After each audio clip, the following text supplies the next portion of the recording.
Bon, ben, c'est avec une très grosse émotion, que dis-je, une énorme tristesse, la gorge serrée, le ventre noué, enfin, j'arrive pratiquement pas à parler, mais comme tout le monde, vendredi dernier, j'ai appris que c'était le dernier Codeco.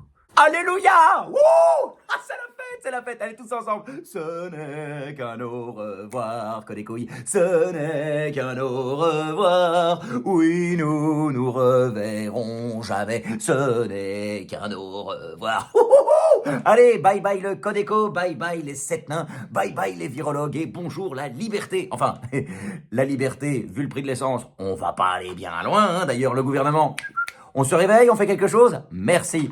Alors aujourd'hui, on est le 8 mars et le 8 mars, c'est la journée internationale des luttes pour les droits des femmes, hein. Donc voilà, ne pas se tromper, genre bonne fête mesdames. Non, non, non.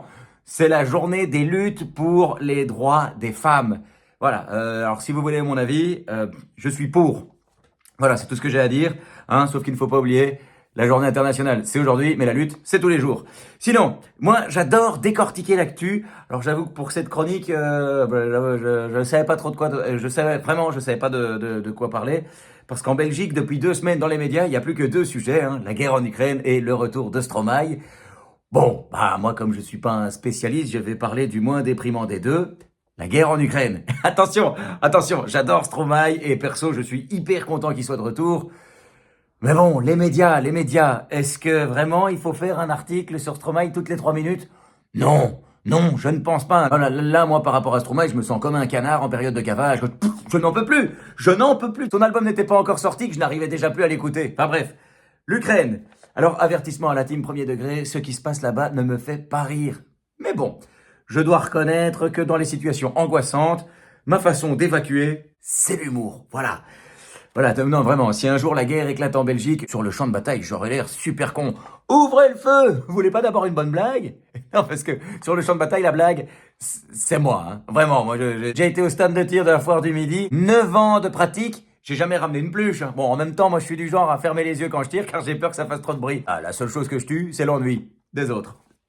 Alors, peut-être que vous me direz, mais comment peux-tu te permettre de rire sur ce qui se passe en Ukraine? Alors, c'est pas tellement ce qui se passe là-bas qui me fait rire, mais c'est plutôt comment on en parle ici. Hein, par exemple, la DH qui titre «La guerre fait rage de l'autre côté du continent, la recherche fille ukrainienne explose sur Pornhub». Comme quoi, chacun extériorise à sa manière. Mais surtout, merci la DH pour ce travail d'investigation. Ah, dès qu'il y a moyen de se tirer sur la nouille, ils sont jamais très loin. Ce qui me fait le plus délirer dans ce conflit, ce sont les sanctions que l'Europe inflige à la Russie. On est sur une démonstration de force incroyable. Par exemple, la Russie ne pourra pas participer à l'Eurovision. Oh, fallait pas nous chercher, hein. Avec une décision pareille, mais Poutine, il a dû être déstabilisé en apprenant que son pays n'allait pas pouvoir participer à l'Eurovision. Il a dû se dire, oh non, mince, je ne vais pas m'en remettre. Oh, l'Eurovision, c'est le temple des LGBTQ+, donc, autrement dit, interdire la Russie d'y participer pour Poutine, c'est pas une sanction, c'est un cadeau. Mais le truc qui m'a fait le plus rire, c'est une anecdote, histoire vraie. J'ai reçu un message par Facebook d'une personne qui m'a dit «Ouais, c'est nul, t'es une personnalité publique et tu soutiens même pas l'Ukraine».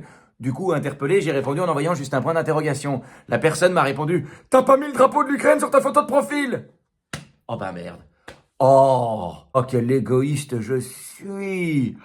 Mais je m'y attendais pas à celle-là, vraiment. En plus, c'est bien connu. Sur l'échelle de l'aide humanitaire, la mise à jour de la photo de profil, c'est le top. Ça, y a pas mieux. Y a pas mieux. Du coup, maintenant, je comprends, le drapeau jaune et bleu, c'est pour l'Ukraine. Hein? Non, mais parce que moi, je voyais ça arriver partout sur les photos de profil et je me disais, putain, même mes potes marseillais sont devenus fans de l'Union Saint-Gilloise. Mais en fait, non. C'est l'Ukraine. Alors, est pas belle la vie.